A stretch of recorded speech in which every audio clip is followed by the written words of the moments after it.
Et plus la perle ou l'étincelle, elle est grande, plus l'écorce, elle est dure. Qui broie la tête. Tu relis, tu ne comprends pas. Au bout de 10 fois, tu as compris. Qu'est-ce qui s'est passé entre la 9e et la 10e fois? Tu es devenu plus intelligent? Pas logique, c'est magique.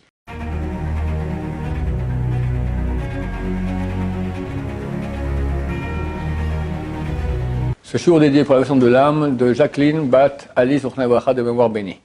La question de Zacharie. Alors, comment aimer étudier, avoir le kiff dans l'étude? Comment aimer étudier, comment avoir le kiff dans l'étude? Un des rabbins les plus saints que nous avons connus dans l'histoire s'appelait le Or HaChaim HaKadosh. Il était de Salé, si je me souviens bien, au Maroc. Après, il est passé en Italie. Après, il est venu ici en Israël. Et il a écrit un livre qui s'appelle Or HaChaim. Or HaChaim, la lumière de la vie. C'est un commentaire sur la Torah. Extraordinaire, phénoménal. Je connais beaucoup de gens qui ont voulu faire traduire ça en français. Tout le monde s'est arrêté au milieu. C'est trop intraduisible. C'est trop fin, c'est trop grand, c'est trop phénoménal. On dit que Rashi sur le Chumash, c'est comme Rashi sur le Talmud, et le Tosot du Talmud, alors on a comme Tosot de la Torah, c'est le Or HaChaim HaKadosh. D'accord? C'est d'une beauté, il y a des fois des commentaires d'une beauté. Un homme extrêmement saint. Il y en a 3 qu'on appelait Kadosh dans l'histoire. Lui, le Shla Kadosh, et Rabbeinu HaKadosh, Rabbi Yehuda Hanassi. Tous ceux qu'on appelle Kadosh, c'est de façon empruntée, c'est pas un vrai Kadosh. Oh, Hacher HaKadosh aussi, voilà, 4e. Hacher HaKadosh. Hein? HaKadosh, c'est emprunté. C'est le Harizal, on dit pas Ari HaKadosh. Tu vois, dans les livres, on dit jamais Ari HaKadosh. Mais le Or HaChaim HaKadosh, on le dit. Pourquoi je parle de lui? Il a écrit dans son livre Or HaChaim HaKadosh, le Or HaChaim, il dit que si les gens se rendaient compte de la douceur de la Torah, ils deviendraient fous. Qu'il n'y a pas de chose plus belle, plus douce, plus agréable que l'étude de Torah. Et pourtant, pas tout le monde ressent cela, même presque personne à ce point-là. Même des fois, des gens ressentent un dégoût de la Torah. Je vais expliquer. Hachem a créé ce monde pour nous donner le libre arbitre. Quand j'ai un libre arbitre, j'existe. Quand je n'ai pas de libre arbitre, je n'existe pas, je suis un robot. Pour qu'il y ait libre arbitre, il faut créer une tendance grande de mal, et une petite tendance de bien, de vérité. Pourquoi petite de vérité, grande de mal? Parce que la vérité, elle est beaucoup plus parlante que le mensonge. Le mensonge, c'est quoi le mensonge? C'est dire une chose qui est fausse, qui n'existe pas. Fais de l'argent, tu seras heureux. C'est un mensonge. On voit beaucoup de gens, beaucoup d'argent. Moi, je viens d'une ville qui s'appelle Genève, en Suisse, d'accord? Je crois que c'est un des endroits où il y a le pourcentage de millionnaires au mètre carré le plus élevé du monde. C'est aussi, semblerait-il, l'endroit où il y a plus de suicides au monde. D'accord? Et j'ai pas vu beaucoup de gens très très heureux là-bas. D'accord? Mais on nous fait avaler un mensonge. Matraquage. Matraquage médiatique, sans cesse. Il faut que tu aies de l'argent, tu as quelqu'un, machin, etc. Et on croit que le bonheur est là-dedans. Or, on sait bien, réfléchis un peu, regarde autour de soi, verra. Je ne dis pas que ça n'aide pas l'argent, tout le monde sait bien de pouvoir se payer de temps en temps des trucs. Pas trop non plus, d'accord? Normal. Mais la richesse, à outrance, ça n'a jamais rendu heureux les gens. Au contraire.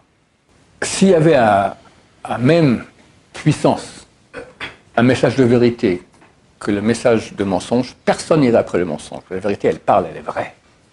C'est réel. Le mensonge, il est faux. Il n'y a pas de réalité. Alors Dieu a mis un tout petit peu de vérité pour beaucoup, beaucoup, beaucoup de mensonges. Ce qui fait que même quelqu'un qui comprend ce qu'est la vérité me dit « mais je ne comprends pas, tout le monde fait autre chose que ça, peut-être c'est moi qui me trompe ». D'accord? Ça déstabilise. Quelqu'un qui vient ici à l'Yeshiva, que lui dit son entourage « oui, ok, mais après, comment tu vas gagner ta vie ?» Dieu pourvoira. D'accord? Ma femme travaillera. Horreur!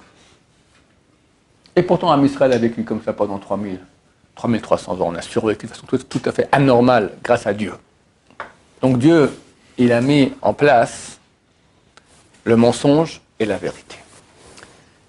Donc il n'y a pas de vérité ostensible qu'on peut atteindre rapidement sans qu'il y ait ce qu'on appelle la clipa. La clipa, c'est une notion de mystique juif qui s'appelle l'écorce. Chaque perle de vérité, étincelle de vérité, comme ça on va appeler ça d'après un kabbalistiquement, elle est entourée d'une écorce.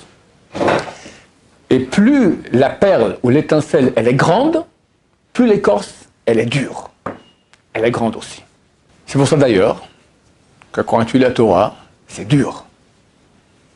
Quelqu'un peut lire Tehillim, c'est aussi une étude de Torah. Il peut voir un cours vidéo sur Internet, c'est aussi un cours de Torah. Mais c'est une Torah qui est de faible qualité. La Torah qui est de bonne qualité et qui a une puissance énorme, c'est quand tu te casses les méninges pour comprendre, tu ne comprends pas. Et tu refais. Au début, c'est Rashi, puis après, c'est Tosfot, et après, c'est Marsha, après, Maramchik, d'accord, Reb Chaim, des trucs qui broient la tête.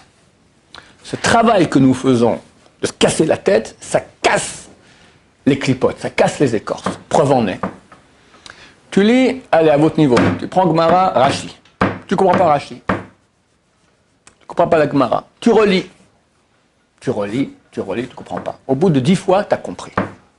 Qu'est-ce qui s'est passé entre la 9e et la 10e fois? Tu es devenu plus intelligent? Tu es devenu plus intelligent?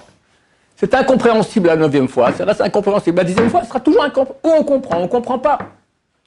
En fait, on voit que non. Le travail des méninges, c'est magique. C'est pas logique, c'est magique. Il casse l'écorce. Une fois, Rabbi Chaim Vital, l'auteur de toute la Kabbalah moderne, qu'il a reçu de son maître, le Hari Zal. Il a dit qu'une fois il est rentré, il a vu le Hari comme ça avec une tête noire et entouré avec une sorte d'écharpe sur la tête comme ça.